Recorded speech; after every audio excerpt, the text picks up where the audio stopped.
चंद्रबाबू नायडू सरकार में बड़ी ताकत, बैसाखी जिसमें 2 बैसाखियों में से एक असर आया था, बड़ी तेजी आई थी।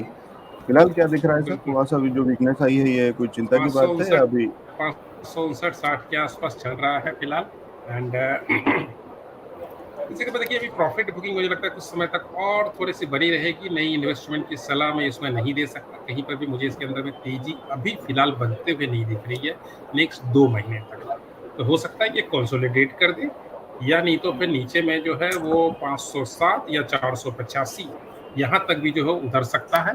तो ओवरऑल निगेटिव बायस्ड ही है अभी फिलहाल 2 महीने तक। 2 महीने के बाद में जो है सो थोड़ी सी दशा दिशा थोड़ी सी चेंज होगी, वहां पर संभलने की कोशिश करेगा।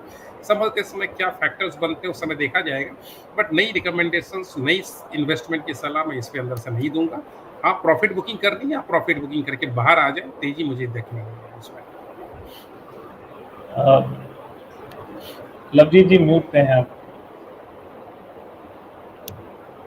हाँ जी, सॉरी सर। नितिन सर, मैं पूछ रहा था कि क्या अगर कोई थोड़ा ऊपरी लेवल से फंस गया है तो वो इंतजार करे, कोई स्पीकर या डिप्टी स्पीकर का पद मिलेगा टीडीपी में तो तेजी आएगी?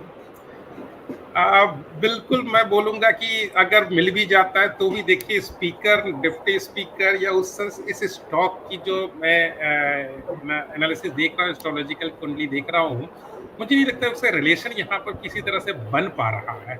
तो कहीं पर मुझे लगता है कि जो है सो वो एक स्पाइक मुझे कहीं दिख नहीं रहा है ऊपर की तरफ जाने के लिए, फैक्टर्स बन नहीं रहे हैं। हो सकता है कंसोलिडेट कर जाए, बहुत ज्यादा गिरावट इसके अंदर में नहीं बने, कंसोलिडेट कर जाए। हो सकता है आपको परेशान करता रहे, बट हाँ ऊपरी लेवल से आप बने हुए हैं तो मैं बोलूंगा आप इसके अंदर में एक स्टॉप लॉस पॉइंट अगर थोड़ा लॉन्ग टर्म नजरिए आप रखे हैं तो मैं बोलूंगा 507 का एक ऐसा लेवल है जिसको आप stop loss point of view से मेंटेन करें। इसके नीचे अगर आता है तभी आप अपनी पोजीशन से हटें, अदरवाइज बने रहे। क्योंकि कई बार ऐसा होता है कि समय सर खराब होता है तो कंसोलिडेट करता रहता है और उसके बाद समय अच्छा होती है ऊपर चलने लगता है। जरूरी नहीं कि समय खराब हो तो नीचे ही गिर रहा है। समय खराब होने पर मोमेंटम जो पॉजिटिव बनना है वो नहीं बनता है, बट ऐसा नहीं कि निगेटिव मोमेंटम बन जाता है। इसीलिए मैं नए इन्वेस्टमेंट की सलाह नहीं दे रहा हूं, बट इसके अंदर से मैं बोल रहा हूं अगर आप प्रॉफिट में तो ही आप निकले। अगर आप ऊपरी लेवल से फंसे हुए हैं तो थोड़ा सा बने रहे, 507 के लेवल तक वेट कर लें थोड़ा इसमें।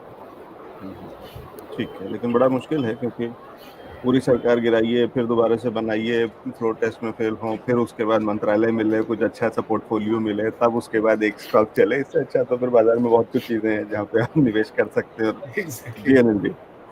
जी लवजीत जी, मैं वैसे तो ये स्टॉक जो है ना नितिन जी के लिए एकदम करेक्ट स्टॉक है, तो इनके एनालिसिस को ही मान के चलूंगा मैं। लेकिन एक जो चीज़ मैं बस यहाँ पे ऐड करना चाहूँगा ना, वो इतना ही है कि ये जो स्टॉक है ना, ये यहाँ पे चार्ट पैटर्न्स वगैरह फेल हो जाते हैं। तो इन स्टॉक्स में आपको जो कॉल लेनी है वो फंडामेंटली आपको ये कॉल लेनी है कि do you want to get involve into this kind of politically exposed stocks.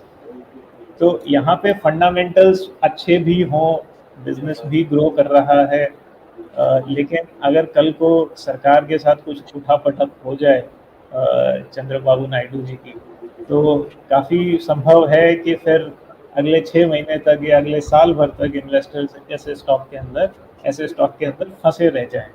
तो मेरे ख्याल से ये जो कॉल है ना, ये काफ़ी इम्पोर्टेंट है इन्वेस्टर्स के लिए लेना, कि आप कैसे स्टॉक्स के अंदर जा रहे हैं, किस स्टॉक के अंदर आप एंट्री ले रहे हैं, ये समझना जो है ना काफ़ी इम्पोर्टेंट है।